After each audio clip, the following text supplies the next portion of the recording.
Okay, so let's take a quick look through the sketches, the 7 sketches that we did. So this first one, I really enjoyed this one. Putting the watercolour down first, I wasn't too sure what was going to happen.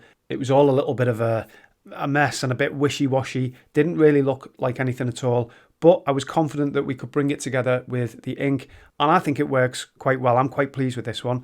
I love the contrast of the orange and the green and the blue. I think these colours work really well together. We've got obviously the complementaries in there. 1 point perspective, where you've got all of the horizontals leading to a focal point, is always strong compositionally. Double that with the fact that you've got steps and stairs. Whenever you see those, if you can take your own photographs or if you're working from on a location from life, if you can find this opportunity to get steps in this 1 point perspective, you're not going to go too far wrong.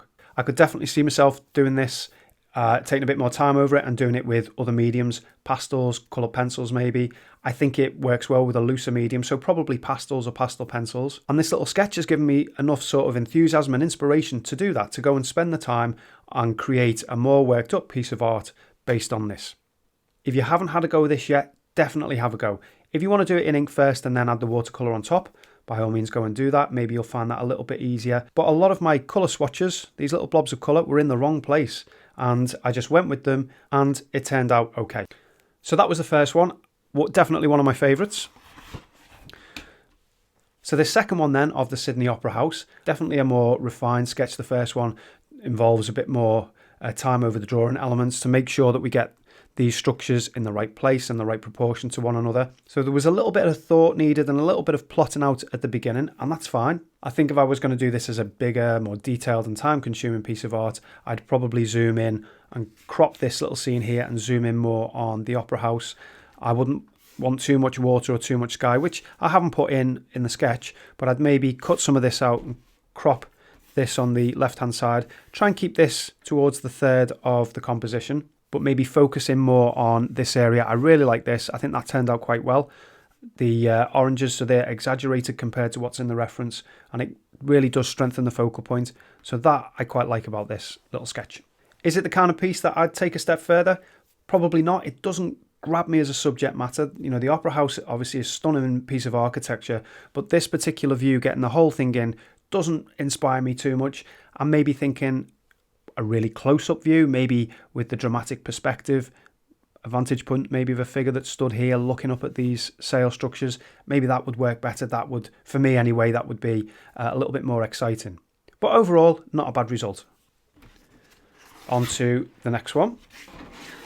So this here is our doorway. Now doorways, let's just move that up a touch. Now doorways as a subject matter are usually compelling in and of themselves. I don't know what it is about them. Maybe it's the viewer's imagination of what might be behind them. And certainly when you've got an older doorway with the textures, the rustic paint that's chipping off the rusty metal and woodwork that's going on there, the stonework that's chipped away. When you've got those old kind of crumbling textures, it definitely gets the artistic juices flowing. Now as a little study, it's okay. It's not my favourite one. I tried to exaggerate some of the colours in the walls. I don't know whether that works. I think maybe I've gone probably a little bit too far with that. There's something about the doorway that's just a little bit too scruffy for me. So of the 7 sketches, it's probably one of my least favourite of the 7 sketches. However, I think it's one that I would be most likely to take on to a more detailed, more time-consuming piece. Probably pastel pencil, maybe coloured pencils. Again, relatively easy to draw. So this, the third sketch in, it's still relatively easy to draw, but you do have to give some consideration to proportions. It's easy to see a doorway and think, well, it's just a rectangle, but you've got all of the architrave that's inside and the detail, and it's quite easy to kind of get lost with the main features of the door and to make these little windows, for example, too short and too fat or far too long and thin. They don't have to be deadly accurate for a sketch, but it's nice if you can get them reasonably accurate. And the way that we did that was just thinking about the overall door frame as a shape and looking at the proportion, the width relative to the height, and then just splitting it up into various different bigger chunks, looking at where the midpoint was with this little padlock. That helps as well. One of the things that this sketch does illustrate, probably better than any of the others, is how you want to try and keep your mark making and the amount of detail that you put into a sketch, you want to increase that around the focal point, and then as you move out around the periphery, you can get looser and more haphazard. And that's a great way of saving time, and it's also a great way of pulling the viewer's eye into this central focal point. It's a compositional tool that helps strengthen the visual appeal of whether it's a little sketch like this or, again, a bigger piece of artwork. Now, the next sketch was Santorini in Greece. However, this one that I did first time, I forgot to press record on the camera. So I had to do it for a second time. We'll just pull that one through there. So this was actually my second attempt. And I learned a few things, as you always do, from the first one. This is probably a little bit fresher and a bit cleaner than the first one. Obviously, a lot more complicated in terms of its drawing out. So there's a lot more things to consider in terms of the perspective. And with a quick sketch like this, when you are trying to work quite quickly, it's very easy to get the main structures a little bit too sloppy and too disjointed. You know, it is still important that we get the foundations of the perspective and the horizontals and verticals consistent with one another. And the way that we did this was, first of all, looking at the horizon line and then this whole kind of right-hand peninsula as a whole, and just looking at the size of this relative to your picture plane, the picture plane being the bit of, you know, in this case, your sketchbook that you're going to work on. So this size here, how big is this in comparison to the whole thing? And that makes it then that much easier to think about what the size of this structure is, this one here, and this one here. I said that this was the focal point. Maybe it's this one. I don't know. What's your opinion? I think either of these could be the focal point. I thought it was this one and probably spent more time on that structure than any others. This definitely a secondary focal point, and this is the most complicated thing to draw. But what we did was just create a square base for that and look at the angles of this square base. So you can see some of the construction marks that are in there, and I'm trying to get those parallel to other lines that I can see within the sketch. That helps to keep this uniform structure that obviously architecture has, being man-made.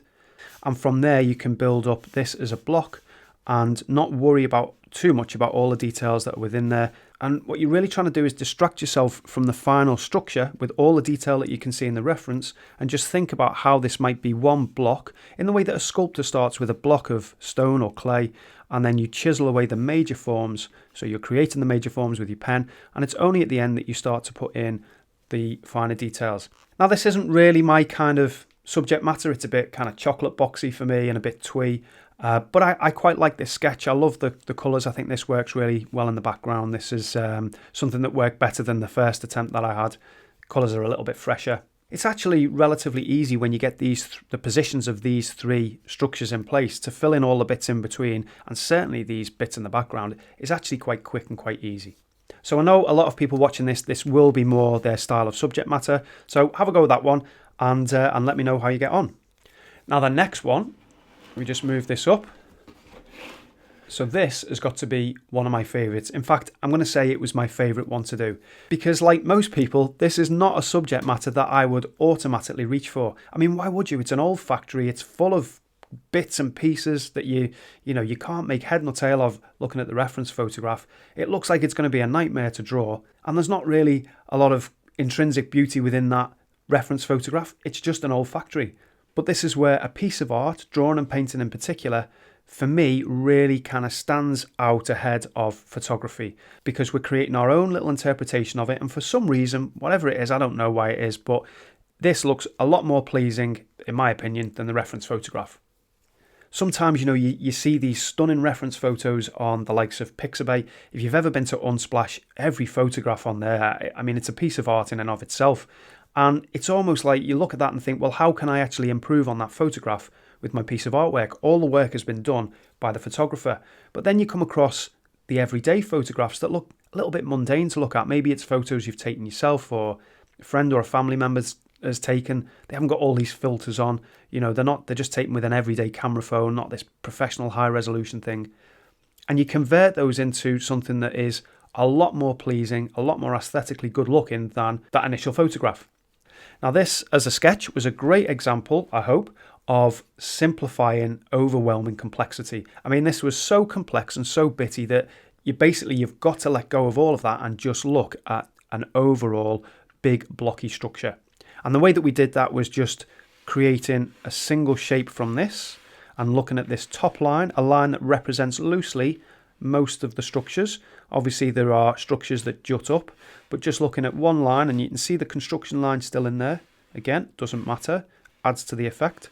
So looking at that top line and then thinking about this aspect here and how that disappears in the distance, and you don't need to worry about perspective if you don't understand horizon lines and vanishing points and 1, 2, 3 point perspective. It doesn't matter so long as you fairly loosely observe the angles of these top lines here.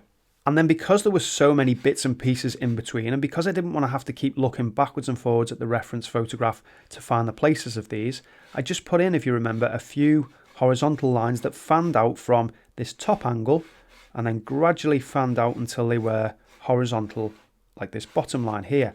And then that just allows me to put in structures like these very, very quickly along a perspective line that looks right, at least to the eye.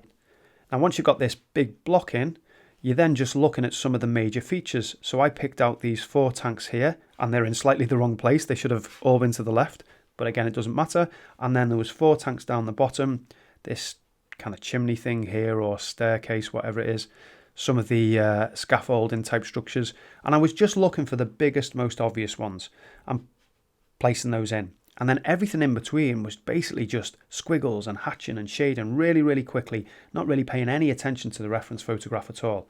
Same for in this area here. I put this big structure in. There was a tank there that I put in. But all of this is just kind of random haphazard marks, isn't it, more than anything else? And then slightly defocusing your eyes as you look at the reference photograph, you can see that there's areas of real strong shadow and darks that are in amongst all of these various structures. So rather than trying to put them in and taking time with the watercolour, I'm just blocking those in dead quick with the pen, creating some really strong shadows in there.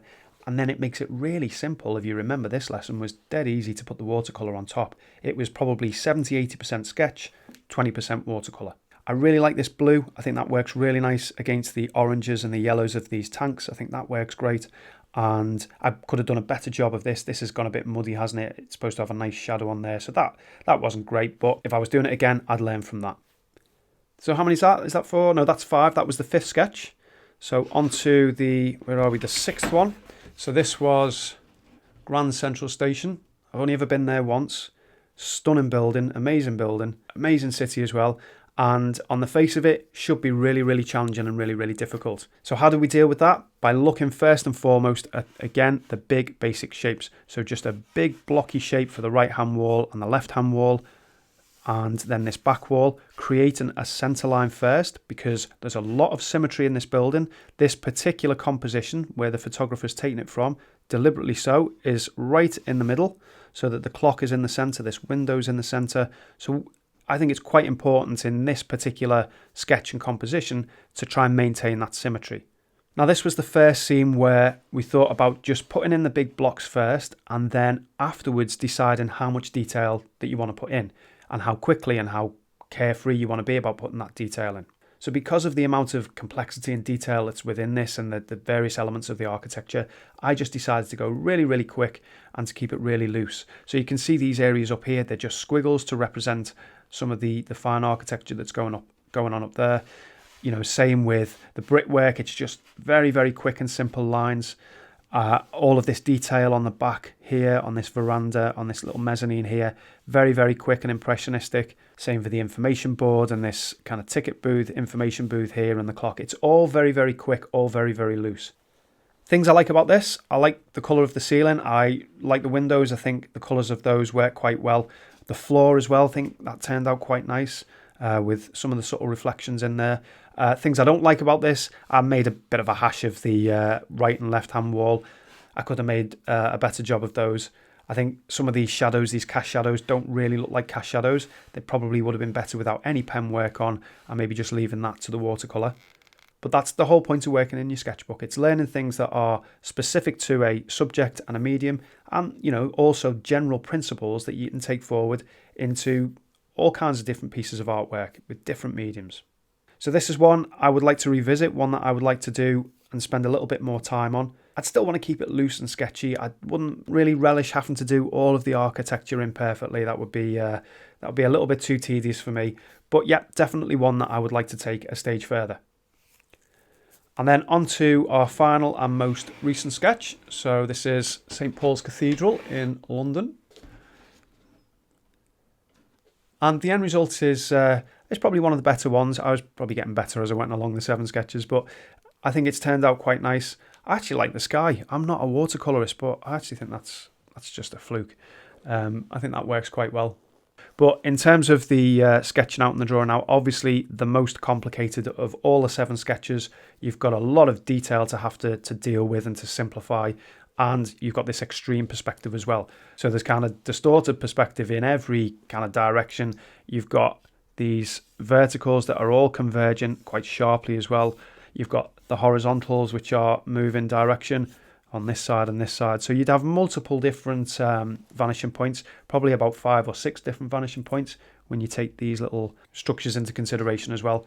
But again, trying to simplify that down by looking at one big block here, a big block here, looking at how the dome can be constructed. It's a funny shape, but if you don't think about the dome and you don't think about the curves in there, and you look at things like, where does this edge of the dome at the top break into this shape? Where does it break into this shape on this size, on this side? Ghost in your pen, either over your reference photograph, or if you're working from life, just over your own piece of paper, your working piece of paper, just to get a feel for what that curve is like. And then thinking about the sizes of various different elements. I haven't quite got this dome right. It needed to be a little bit flatter. I've actually put that mark in there and then forgotten about it, so maybe improve it just by bringing that little thing down there. But doing quick measures if you need to. So what is the distance from here to here, comparative from here to here? That's going to help you deal with extreme foreshortening. Once you've then got these big blocks in place, you're then looking at what are the major structures, the big features that I want to place in. So for me, it was these pillars here, this little bit of detail in here, and the doorway, same on this side as well. And then everything else is put in super quick, super sketchy. All these marks up here are, you know, really kind of rough and ready, aren't they? Little squiggles for where there's bits of decoration around the doorways, top and bottom. Same on this side. Just basically trying to give this impression that there's lots of complexity to the architecture without having to put it in, you know, in its full detail and its full glory. I kept the tree in, helps make it a little bit quicker by hiding the detail, and it's also a nice contrasting colour. It contrasts well with the blue of the sky and just breaks up all of this kind of yellowy grey brickwork. So overall, I've really enjoyed this set of 7. Sketching with pen is a favourite of mine anyway, because it forces you to stop worrying about making marks that are in the wrong place. You can't erase them, you have to just get on with it. So I do like working in pen, and then I do like to add watercolour over the top. And I've said this a couple of times, I'm not a watercolourist. There are plenty of great watercolour tutors on ArtTutor, far better than me, but you don't need to be a great watercolourist for this kind of artwork. It's just about putting a little bit of splash of colour on top of a sketch. So that's my sketchbook. I hope you've enjoyed it. I hope you've learned something, obviously more importantly, and I would love to see your versions of this one and all the other sketches that we've done in the group on ArtTutor, wherever it is that you post them. Tag me in them. Definitely love to see those. So until next time, thanks for watching, and I'll see you again soon.